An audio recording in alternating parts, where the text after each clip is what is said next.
ഗുണ്ടയമൃത ഇന്ന് ലീവ് ആയാൽ മതിയായിരുന്നു. അവള് വന്നു കഴിഞ്ഞാൽ ഭയങ്കര ശല്യവാ. അയ്യോ അവളല്ലേ വരുന്നേ. അയ്യോ അവള് വന്നേ.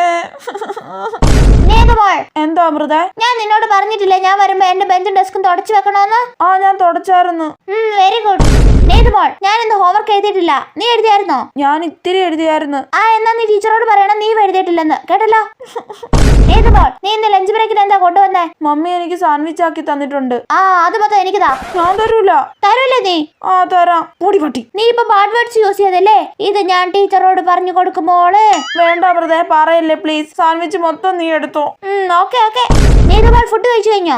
കഴിച്ചു കഴിഞ്ഞ്. എന്നാ എന്റെ ഫുഡ് കൂടെ കഴിക്കേ. വേണ്ട അമൃത, ഇടല്ലേ പ്ലീസ്. വയറ് നിറഞ്ഞ്. ഞാൻ സിസ്റ്ററോട് പറഞ്ഞു കൊടുക്കും നീ ഫുഡ് ഒന്നും കഴിക്കാതെ മൊത്തം കൊണ്ട് കളഞ്ഞെന്ന്. വേണ്ട, ഞാൻ കഴിച്ചോളാം. ആമേ, എനിക്ക് ഇനി കുറച്ച് ചോറ് വെച്ചാ മതി. അതെന്താ മോളെ? എന്റെ ക്ലാസ്സിൽ ഒരു ഗുണ്ട അമൃതയുണ്ട്. അവൾ എന്നെ കൊണ്ട് അവളുടെ ചോറും കൂടെ കഴിപ്പിക്കും അമ്മ.